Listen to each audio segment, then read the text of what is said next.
سب سے پہلے دعا گو ہوں اللہ حق اور سچ کہنے کی توفیق عطا فرمائے اور ہم سب کو سن کر اس پر عمل کی توفیق نصیب فرمائے۔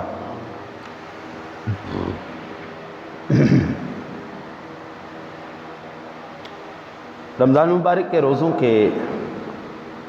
بعد عبادات، تراویح، تلاوت قرآن، ترجمہ و تفسیر کی سماعت، لیلۃ القدر کی عبادت، گریہ زاری، سچی توبہ کے بعد اللہ تعالیٰ نے مسلمانوں کو انعام کے طور پر عید الفطر کا دن عطا فرمایا ہے۔ ہمارے لیے اس میں خوشی اور مسرت کا اظہار مشروع کیا گیا ہے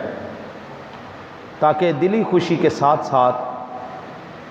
نعمت الہی اور اس کے فضل اور کرم پر شکر بھی ہو جائے۔ اللہ وحدہ لا شریک نے اپنے پاک کلام کے اندر فرمایا قد افلح من تزکا وذکر اسم ربہ فصلی، یقیناً مراد کو پہنچا جو ستھرا ہوا، اپنے رب تعالیٰ کا نام لے کر اور نماز ادا کی۔ اس دن کے یہ میرے آقا نبی اکرم صلی اللہ علیہ وسلم کی جو سنت مبارکہ ہے، سیدنا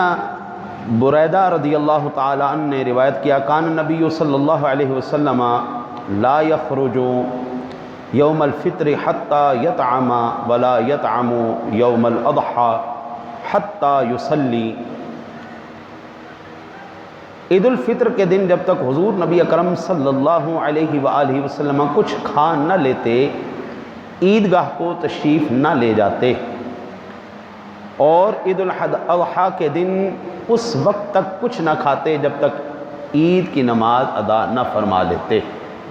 یعنی آج کے دن گھر سے کچھ میٹھی چیز کھا کے آنا یہ سنت ہے۔ آج کے دن حجامت بنوانا، ناخن تراشنا، غسل کرنا، مسواک کرنا، اچھے کپڑے پہننا، نیا ہو تو نیا پہننا، پرانا ہو تو دھلا کے پہننا، خوشبو لگانا، صبح نماز کی فجر اسی محلے کے اندر ادا کرنا، اور نماز عید کے لیے جلد جانا